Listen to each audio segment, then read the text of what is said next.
प्रधानमंत्री ने जिस स्वदेशी की पुकार की बात की, उस स्वदेशी की झलक इस बार के आईआईटीएफ में आपको देखने को मिल रही है और हमारे साथ मनोज जी हैं। सर, एक बात बताएं कि वैसे तो हर बार का अपना थीम होता है, लेकिन इस बार का थीम आप लोगों ने क्या सोच के रखा है? एक भारत श्रेष्ठ भारत। ये थीम है आत्मनिर्भर भारत की, ये थीम है वोकल फॉर लोकल की, ये थीम है made in India make in India की, ये थीम है हमारे स्वदेशी उत्पादों की।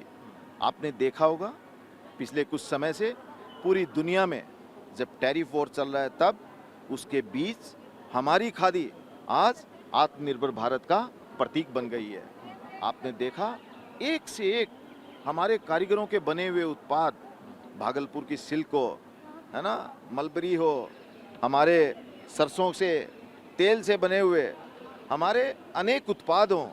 आपने मोदी जैकेट, मोदी कुर्ते, रंग बिरंगी साड़ियाँ, आप देख रहे हैं कि लोगों का स्वदेशी के प्रति रुझान देखने लायक है।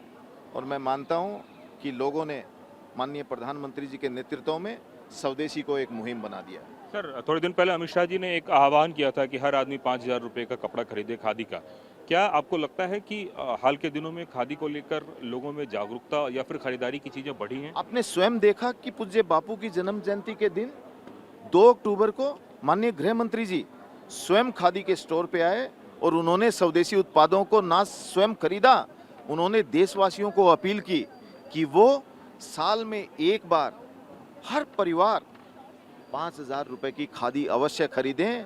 और नतीजे आपके सामने हैं कि ये भीड़ आपको देखने के लिए काफ़ी है कि आत्मनिर्भर भारत की ये आंधी पूरे देश में चल चुकी है। किस तरीके से सरकारी योजनाओं का लाभ उठाकर कितना रोजगार सृजन कर पा रही है खादी, खास करके महिलाओं और सुदूर ग्रामीण इलाकों की बात करें? पिछले 11 साल पहले खादी ग्रामोद्योग से बने हुए उत्पादों की बिक्री आज से 11 साल पहले 31-32 हज़ार करोड़ रुपए के आसपास हुआ करती थी।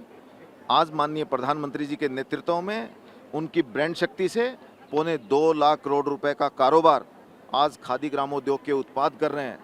2 करोड़ से ज़्यादा लोगों को रोजगार देने का काम, उनकी वेजेस बढ़ाने का काम, उनको ट्रेनिंग के बाद उनको आधुनिक टूल देने का काम, उनको मार्केटिंग उपलब्ध करवाने का काम, ये पूरा इकोसिस्टम माननीय प्रधानमंत्री जी के नेतृत्व में पिछले 11 साल में बना है। निश्चित रूप से एक रोजगार के साथ साथ तमाम तरह की जो चीज़ें हैं, खास करके स्वदेशी को ध्यान में रखते हुए ये पूरा का पूरा खादी इस बार दिख रहा है। और निश्चित रूप से टैरिफ वॉर के बाद ये पहला ऐसा ट्रेड फेयर है जिसमें कि स्वदेशी को और भी ज़्यादा महत्व दिया गया है।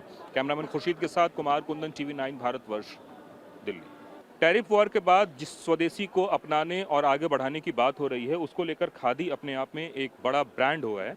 सर, एक बात बताएं कि रिस्पांस किस तरीके का है आप लोगों का, और खास करके प्रधानमंत्री ने जब इस चीज़ को आगे बढ़ाया तो कैसा आप लोगों को रिस्पांस मिलना शुरू हुआ? रिस्पॉन्स बहुत अच्छा है सर। हमारी संस्था जो है ना, खादी ग्रामोद्योग की एनजीओ है, हमारी श्रीयन ग्रामोद्योग समिति देहरादून से है। सर, हमारे वहाँ भी हमारे 5 दुकानें और एक शोरूम है बहुत बड़ा देहरादून में भी। और हमारा अपना एक प्रोडक्ट है प्योर वुलन का। अच्छा, अपना हमारा खुद का प्रोडक्शन है इसका। ठीक है। ये 100% वुलन का है। अच्छा, फिर ये बंडी ज़्यादा कॉस्टली नहीं है, 1,000 रुपये की डिस्काउंट के बाद दे रहे हैं हम इसको। और ये एक ब्लेजर है हमारे पास सर। ये तो मतलब आप जो है, मेरे कहने का मतलब ये है कि आपके पास जो भी प्रोडक्ट है उस प्रोजेक्ट में किस तरीके का आपको रिवॉर्ड मिल रहा है या किस तरह का रिटर्न मिल रहा है? लोग आ रहे हैं, लोग खरीद रहे लोग हैं? बहुत आ रहे हैं। हमारी बहुत ज़्यादा अच्छी सेल हुई है कल भी इनकी और परसों भी, 2-3 दिन से। वुलन के पेवर ही है हमारे पास और वुलन का स्टॉल भी है और कम कीमत में और बहुत अच्छे और हैं। आपको लगता है कि प्रधानमंत्री ने जो मुहिम शुरू की है उसका असर दिख रहा है आपको? बिल्कुल बिल्कुल सर, बिल्कुल दिख रहा है। घर घर खादी, हर घर मंदिर पे खादी है। चाहे वो एक हैंकी रुमाल ही ले रहा है, लेकिन सबके पास है सर। चलिए, तो हर हर घर खादी, घर घर खादी का जो कॉन्सेप्ट है वो उसका मिल रहा है। और खास करके टैरिफ वॉर के बाद चूंकि ये पहली बार हो रहा है, इसलिए कह सकते हैं कि लोगों की उम्मीद और लोगों की आशंकाओं जो आकांक्षाएं हैं उस पर भी खादी कहीं न कहीं उतरने की कोशिश कर रहे हैं। कैमरामैन खुर्शीद के साथ कुमार कुंदन, TV9 भारतवर्ष, दिल्ली।